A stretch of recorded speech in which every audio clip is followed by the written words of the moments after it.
60 டே சேலஞ்சில் இன்னைக்கு டே 24.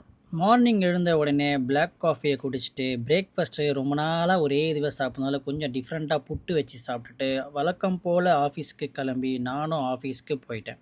ஆஃபீஸில் இருக்க ஆஸ் ஒர்க் பார்த்துட்டு கொஞ்சம் நேரம் கழித்து ஒரு ஸ்ட்ராங்காக ஒரு காஃபியை குடிச்சிட்டு ஆஃப்டர்நூனாக லஞ்சை சாப்பிட்டுட்டு ஈவினிங் போல் ஆஃபீஸ்லேருந்து கிளம்பிட்டேன். என்ன பண்ணுறது, டெய்லி இதை கேட்குற உங்களுக்கே கடுப்பாக இருக்குன்னா இதையே பண்ணுற எனக்கு எவ்வளோ கடுப்பாக இருக்கும்.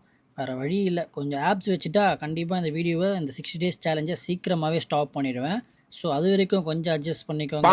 ஒர்க் அவுட்ஸ் எல்லாமே ரெகுலராக ஒரே மாதிரி போடுறதுனால கொஞ்சம் சேஞ்ச் பண்ணலாம் சொல்லிட்டு புஷ்ஷு புல்லு leg and upper body and lower பாடி போடலான்னு டிசைட் பண்ணியிருக்கோம். ஸோ இன்னைக்கு அப்பர் பாடியிலேருந்து ஸ்டார்ட் பண்ண போகிறோம். ஃபஸ்ட்டு செஸ்ட்டில் இன்க்ளைன் ப்ரெஸ்ஸில் ஒரு 3 செட், செஸ் ஃப்ளைஸில் ஒரு 3 செட், கிராஸ் ஓவரில் ஒரு 3 செட், ஷோல்டருக்கு ஷோல்டர் ப்ரெஸ் ஒரு 3 செட், லேட்டர் ரைஸ் ஒரு 3 செட், தென் ட்ரைசப்ஸ்க்கு இன்க்ளைன் ஓவர் ஹெட் எக்ஸ்டென்ஷனில் ஒரு 3 செட், புஷ் டவுனில் ஒரு 3 செட் அண்ட் கிக் பேக்கில் ஒரு 3 செட், தென் ஆப்ஸுக்கு lower abs and upper abs நல்லா ட்ரைன் பண்ணிவிட்டு குடிச்சிட்டு ஒரு 30 மினிட்ஸ் ஆஃப் இன்க்ளைனில் வாக், தென் சிக்கனை வாங்கிட்டு வீட்டுக்கு போய் டின்னரை முடிச்சுட்டு தேவையான சப்ளிமெண்ட்ஸ் எல்லாத்தையும் எடுத்துக்கிட்டு எடுத்த ஃபுட்டேஜ் எல்லாத்தையுமே எடிட் பண்ண ஸ்டார்ட் பண்ணிட்டேன். இதோட இந்த டேவை நான் கம்ப்ளீட் பண்ணுறேன். டே பை டே என்னோட வீடியோஸ் நீங்கள் தொடர்ந்து பார்க்கணுன்னு நினச்சிங்கன்னா மறக்காமல் என்னோட ஐடியா ஒரு ஃபாலோ பண்ணிக்கோங்க. நல்லதே நடக்கும். மீண்டும் சந்திக்கும் வரை நன்றி, வணக்கம்.